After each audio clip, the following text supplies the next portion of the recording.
Bruce Lee was scorned by a black belt and said try again. 1 second later made him quit. The challenge that changed everything. The dojo was silent except for the rhythmic sound of the students breathing and the rustling of the gi as they moved. In the center of the mat, a man with short hair and impeccable posture watched his opponent with eyes as sharp as blades. It was Bruce Lee, then 23 years old, already a legend in the making in Hong Kong martial arts. In front of him, a muscular and arrogant karate black belt crossed his arms with a sneer. "You're fast, Chinese, but speed doesn't beat strength," said the man, hitting his own chest. "Let's see if your philosophy can take a real punch." Bruce didn't respond right away. He just tilted his head slightly, as if evaluating a riddle. The entire dojo held its breath. The challenge was not just physical, it was a matter of honor, of respect. And the black belt, an American named Jack Reynolds, had come with the clear intention of humiliating the young master. "Try again," said Bruce, calmly. Reynolds laughed, a harsh, dismissive sound. "Don't you understand? I'm not asking for permission." And he went on the attack. The punch came like lightning, straight to Bruce's face. But before the closed fist even grazed his skin, Bruce's body was no longer there. He swerved with a fluidity that seemed to defy the laws of physics, as if time around him had slowed down. Reynolds spun, trying a roundhouse kick, but Bruce blocked it with a forearm and counterattacked with a sequence of blows so quick they sounded like a single dry slap. The first blow hit Reynolds' solar plexus, knocking the air out of him. The second, a side kick, hit his ribs with surgical precision. The third, a 1-inch punch, stopped millimeters from the man's nose, as if Bruce had decided, at the last moment, to spare him. Reynolds staggered, eyes wide, mouth open in a grimace of pain and disbelief. He fell to his knees, panting, hands pressing to his stomach. The dojo erupted in murmurs. Some students applauded, others could hardly believe what they had seen. Bruce approached, his voice low but firm. "Force is useful, but without control, it is just violence. And violence." He held out his hand, helping Reynolds to his feet. "Always loses to wisdom."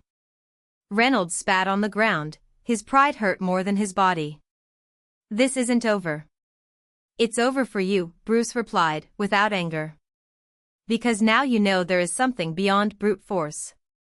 And if you have humility, maybe one day you will learn." The American left the dojo limping, supported by 2 friends, but the lesson remained. In the days that followed, rumors spread throughout Hong Kong and beyond. Bruce Lee wasn't just a fighter, he was a revolutionary. His approach, which he would later call Jeet Kune Do, was not tied to styles or traditions. It was the art of adapting, of flowing like water, of winning without destroying. But not everyone accepted his philosophy. Clash in the shadows. 6 months later, on a humid Kowloon night, Bruce was approached by 3 hooded men in a dark alley. They were no ordinary thieves, they carried wooden sticks and knives, and their movements betrayed training. "You humiliated Reynolds," growled the leader, a tall man with scars on his knuckles. "He was one of ours. And now you will pay." Bruce didn't back down. "If you came to fight, fight. But don't expect mercy." The first attacked with a stick, aiming for his head. Bruce dodged, grabbed the man's arm and threw him against the wall with a crash. The second pulled out a knife, but Bruce kicked his wrist, sending the weapon flying. The third attempted a punch, but was met with an elbow to the chin that knocked him down like a bag of sand. In less than 30 seconds, the 3 were on the floor, groaning. "Who sent them?" asked Bruce, holding the leader by the collar. "Master Wong. He says that you are corrupting the martial arts. That your style is not respectable." Bruce released the man with a push. Wong was always afraid of the new. But fear doesn't stop progress. The last lesson. Wong Fei Hung, the old master of Hung Gar, was a legend in Hong Kong. For him, martial arts were a sacred tradition, not a sport or a tool for self-discovery. And Bruce Lee, with his radical ideas and unorthodox methods, posed a threat. The final confrontation took place in the courtyard of an abandoned temple, under the pale light of the moon. Wang, a man in his 60s with an impeccable white beard, waited standing, hands clasped behind his back. "You dishonor centuries of tradition," Wang said, his voice calm but full of authority. "Martial arts is not a game. It is a discipline. A way of life." Bruce took a deep breath. "And who said I don't respect that? But martial arts are not statues in a museum, Master. They must evolve, like everything in life. If we stay stuck in the past, we will die with it." Wang didn't respond. Instead, he attacked.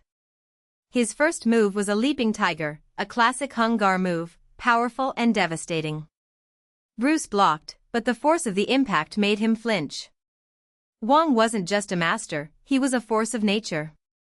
The two exchanged blows for long minutes, a duel of generations.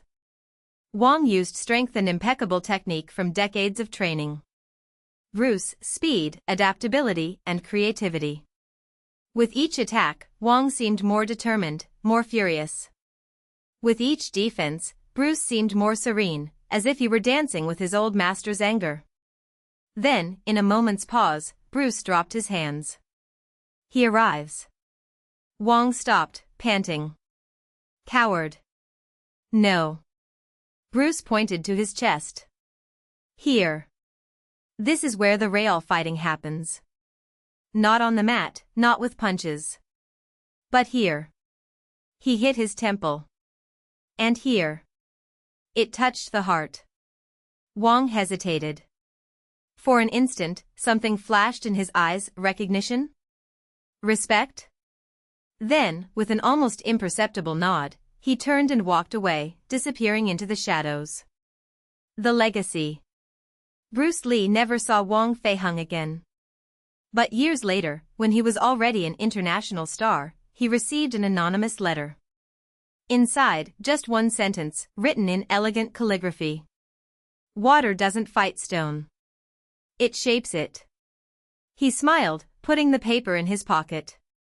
"I knew that the battle was not against the masters of the past, but against stagnation. And his victory was not in defeating others, but in inspiring them to evolve." In the end, Bruce didn't change the martial arts world with his fists alone. He changed it with his ideas. And, like water, his influence continued to flow, shaping generations long after he was gone. End.